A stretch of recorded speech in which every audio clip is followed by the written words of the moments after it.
రాష్ట్ర ప్రభుత్వం ఈ నెల 24 నుంచి జరుగుతున్న అసెంబ్లీ బడ్జెట్ సమావేశాల్లో సుమారు 3 లక్షల కోట్ల బడ్జెట్లో ప్రవేశపెట్టనుందని ప్రచారం జరుగుతుంది.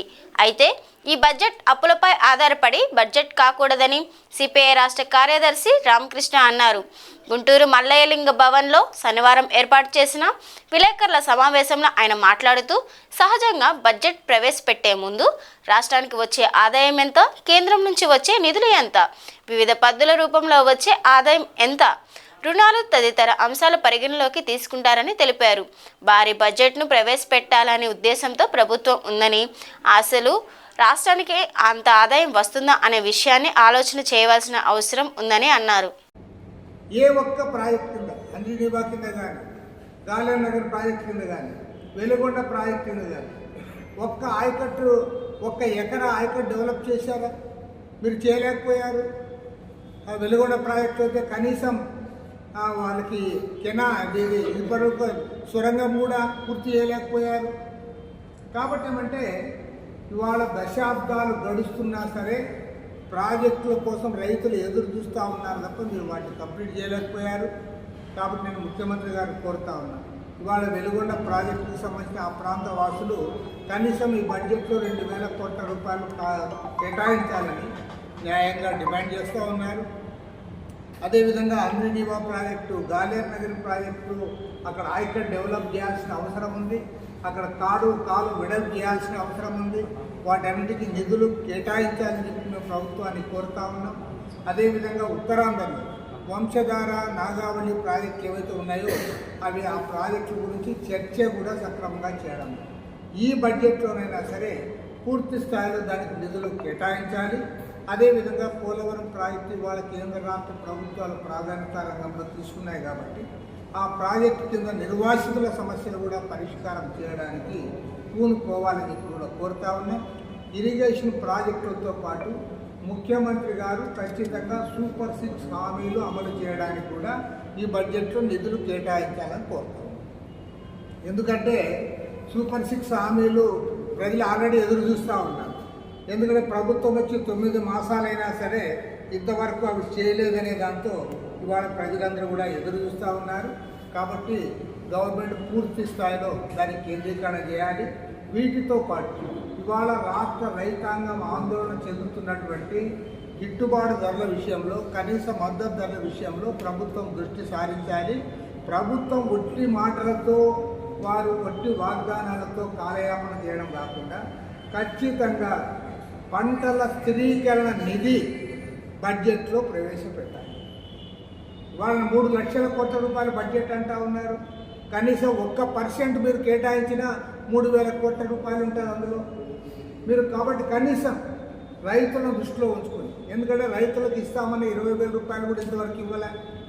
రైతులకు పంటలు పండి ఇవాళ మిర్చి రైతులను ఆందోళన చేస్తూ ఉన్నారు, అక్కడ టమాటా రైతులు ఆందోళన చేస్తూ ఉన్నారు. ఏ పంటకు కూడా సరిగా గిట్టుబాటు ధర కానప్పుడంతా కూడా రైతులు ఆందోళన చేస్తూ ఉన్నారు, రోడ్డు ఎక్కుతూ ఉన్నారు. కాబట్టి పంటల స్థిరీకరణ నిధి, ధరల స్థిరీకరణ నిధి అనేది ఖచ్చితంగా ఏర్పాటు చేయాలి. దానికి కూడా ఈ బడ్జెట్లో తగు రీతిలో మీరు దానికి ప్రాధాన్యత ఇవ్వాలని చెప్పి కూడా ముఖ్యమంత్రి గారిని కోరుతా ఉన్నాం. అదేవిధంగా ఇంతకుముందు అజయ్ కుమార్ గారు చెప్పినట్లుగా ఇవాళ భారతదేశ వ్యాప్తంగా భారత కమ్యూనిస్ట్ పార్టీ ఆధ్వర్యంలో పెద్ద ఎత్తున రాజకీయ ప్రచార కార్యక్రమానికి శ్రీకారం చుట్టాం. మార్చి 23వ తేదీ నుండి ఏప్రిల్ 14వ తేదీ వరకు. మార్చి 23 ఏమో భగత్ సింగ్ గారి వర్ధంతి. అదేవిధంగా ఏప్రిల్ 14వ తేదీ నాడు అంబేద్కర్ గారి జయంతి. కాబట్టి ఏమంటే భగత్ సింగ్ గారి వర్ధంతి నాడు ప్రారంభించి అంబేద్కర్ గారి జయంతి ఏప్రిల్ 14 వరకు దేశవ్యాప్తంగా అన్ని రాష్ట్రాల్లో ప్రచార కార్యక్రమాన్ని చేపట్టాలని చెప్పి మా పార్టీ జాతీయ కార్యవర్గ సమావేశం నిర్ణయించింది. అందుకు అనుగుణంగా ఈ రాష్ట్రంలో కూడా 26 జిల్లాల్లో కూడా ఈ కార్యక్రమాన్ని మేము టేకప్ చేయబోతా ఉన్నాం. ఈ కార్యక్రమాన్ని టేకప్ చేయడానికి రేపు 24వ తేదీ, రేపులే ఎల్లుండి ఒక జూమ్ మీటింగ్ కూడా, రాష్ట్ర స్థాయి మీటింగ్ ఏర్పాటు చేసుకొని కార్యక్రమాన్ని కూడా మేము ప్రకటించబోతా ఉన్నాం. ఎందుకంటే కేంద్రంలో అధికారంలో నరేంద్ర మోడీ ప్రభుత్వం దేశాన్ని ఆర్థికంగా దివాళా తీయించారు. ఇవాళ రూపాయి విలువ తగ్గిపోయింది, లక్షల కోట్ల రూపాయల అప్పులు పెరిగిపోయినాయి. రాష్ట్రంలో భారతదేశంలో ఒక్క సమస్య కూడా పరిష్కారం చేయలేదు. నిరుద్యోగ సమస్య, పేదరికం సమస్య, రైతుల సమస్యలు, బ్లాక్ మనీ సమస్య, అవినీతి సమస్యలు ఇవన్నీ కూడా ఒకవైపు పెరిగిపోతూ ఉంటే ఆ సమస్యలు ఏవి కూడా పట్టించుకోకుండా అంబానీలు అదానీలకు ఊడిగం చేయడమే పనిగా భావించి ఇవాళ కేంద్రంలో అధికారంలో ఉన్న నరేంద్ర మోడీ ప్రభుత్వం వ్యవహరిస్తూ ఉంది. దానికి పెద్ద ఉదాహరణ ఏమంటే ఇవాళ అమెరికాలో డొనాల్డ్ ట్రంప్ అధికారంలోకి వచ్చిన తర్వాత అక్రమ వలసదారుల పేరుతో అక్కడున్న వాళ్ళను ఇవాళ వాళ్ళకి చేతులకు కాళ్లకు వేడీలు వేసి విమానాలు ఎక్కించి పంపిస్తాం. కానీ అదే డొనాల్డ్ ట్రంప్ అదానికి అనుకూలంగా అక్కడ ఉన్న చట్టాలను కూడా అమల్లో లేకుండా దాన్ని అంతా కూడా అగెయిన్స్ట్లో పెట్టిస్తాం.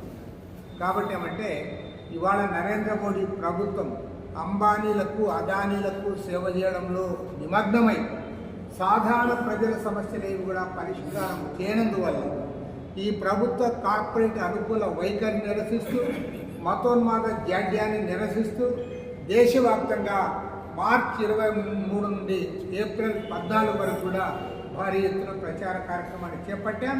అందుకు అనుగుణంగా మన రాష్ట్రంలో కూడా 26 జిల్లాల్లో కూడా ఈ ప్రచార కార్యక్రమాన్ని పెద్ద ఎత్తున శ్రీకారం చుడుతూ ఉన్నాం. మీడియా మిత్రులందరూ కూడా ఈ ఇవాళ రాష్ట్ర వ్యాప్తంగా గ్రూప్ 2 అప్లై చేసిన విద్యార్థులందరూ కూడా వారు ఉద్యోగార్థులు తీవ్రంగా ఆందోళన చేస్తూ ఉన్నారు. ప్రత్యేకించి రోస్టర్ సిస్టంలో వారు చేసిన మార్పులు ఎవరి జీవన్ నెంబర్ 77 ఫలితంగా దాన్ని ఉపసంహరించుకోవాలని, అంతవరకు పరీక్షలు వాయిదా వేయాలని చెప్పి వారు కోరుతూ ఉన్నారు. ముఖ్యమంత్రి చంద్రబాబు నాయుడు గారు తక్షణమే స్పందించి ఇవాళ ఈ నిరుద్యోగుల్లో ఉన్న ఆందోళనను దృష్టిలో ఉంచుకొని వారి పరీక్షలు కూడా పోస్ట్పోన్ చేయాలి. అదే అనుగుణంగా దాని రోస్టర్ సిస్టమ్ను కూడా మార్చడానికి చర్యలు చేపట్టాలని చెప్పి ముఖ్యమంత్రి గారికి ఇప్పుడు ఉత్తరం రాస్తా ఉన్నాము. ముఖ్యమంత్రి గారు ఈరోజే స్పందించాలి. ఎందుకంటే రేపే దానికి సంబంధించిన ఎగ్జామ్ కూడా ఉంది కాబట్టి ముఖ్యమంత్రి గారే స్వయంగా దీనిపైన ప్రకటన చేయాలని చెప్పి కూడా సిపిఐ తరఫున డిమాండ్ చేస్తాము. ఇంకా రెండవ ముఖ్యమైన అంశము, రేపు 24వ తేదీ నుంచి మన రాష్ట్రంలో బడ్జెట్ సమావేశాలు ప్రారంభిస్తూ ఉన్నారు. మరి ఈ బడ్జెట్ సమావేశాల్లో ప్రధానంగా వార్తల్లో వస్తున్నది ఏమంటే 3 లక్షల కోట్ల రూపాయల భారీ బడ్జెట్ మన ఆర్థిక మంత్రి పయ్యావుల కేశవ్ గారు ప్రవేశపెడుతున్నారని చెప్పి తెలుస్తూ ఉంది. మరి 3 లక్షల కోట్ల రూపాయల భారీ బడ్జెట్ అన్నప్పుడు మరి రాష్ట్రానికి అంత పెద్ద ఎత్తున ఆదాయం ఉందా లేదా దాని గురించి ఆలోచించమని మేము కోరుతాం. ఎందుకంటే బడ్జెట్ ప్రవేశపెట్టేటప్పుడు మనకు ఆదాయం ఎక్కడి నుంచి వస్తుంది, రాష్ట్రంలో మనకు ఎంత వనరులు సమకూర్చుకోగలము, అదేవిధంగా కేంద్రం నుంచి మన వాటా ఎంత వస్తుంది, వివిధ పద్ధతుల ద్వారా కేంద్ర ప్రభుత్వం నుంచి మనకి ఏ మేరకు వస్తుంది, ఇవి కాకుండా ఇతర లోన్స్ ఇవన్నీ కూడా ఏమొస్తాయో వీటన్నిటిని దృష్టిలో పెట్టుకొని బడ్జెట్ ప్రవేశపెట్టడం జరుగుతుంది. కానీ దురదృష్టం ఏమంటే భారీ బడ్జెట్ ప్రవేశపెట్టామని చెప్పుకోవాలనే ఉద్దేశంతో ఇవాళ 3 లక్షల కోట్ల రూపాయల బడ్జెట్ పెట్టినప్పుడు సహజంగానే పూర్తి స్థాయిలో అప్పులపైన ఆధారపడే పరిస్థితి వస్తుంది. మరి గతంలో జగన్మోహన్ రెడ్డి ప్రభుత్వాన్ని ఏ అంశాలపైన అయితే చంద్రబాబు నాయుడు గారు ఆనాడు ప్రతిపక్షాలు అందరం కూడా విమర్శించాము, అదే పని మళ్ళీ చంద్రబాబు నాయుడు గారు చేసే పరిస్థితి వస్తుంది.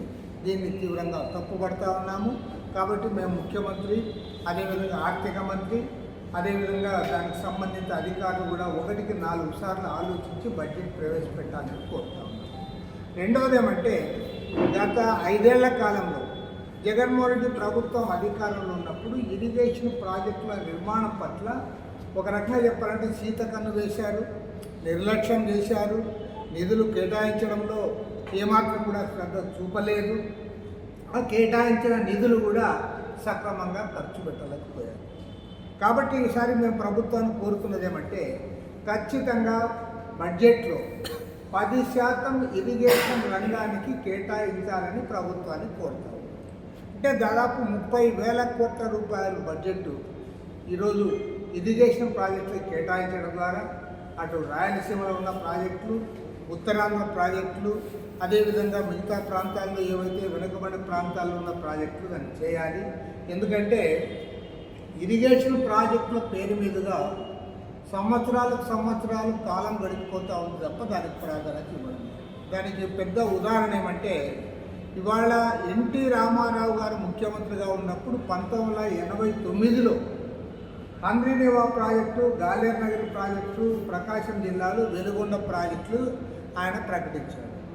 ప్రభుత్వం పోయింది. మళ్ళీ 1995-96 ప్రాంతంలో చంద్రబాబు నాయుడు గారు ముఖ్యమంత్రి అయిన తర్వాత ఆయన స్వయంగా శంకుస్థాపన చేశాడు. మరి చంద్రబాబు నాయుడు గారు ఆ ప్రాజెక్టుకి శంకుస్థాపన చేసి ఇప్పటికీ దాదాపు 30 సంవత్సరాలు గడిచిపోయిన తర్వాత కూడా దాదాపు 29 ఇయర్స్కు కంప్లీట్ అయిపోయింది. 30వ సంవత్సరం వచ్చింది. నేను సూటిగా అడుగుతా ఉన్నాను, ఒక్క ప్రాజెక్ట్ అయినా కంప్లీట్ చేశాను?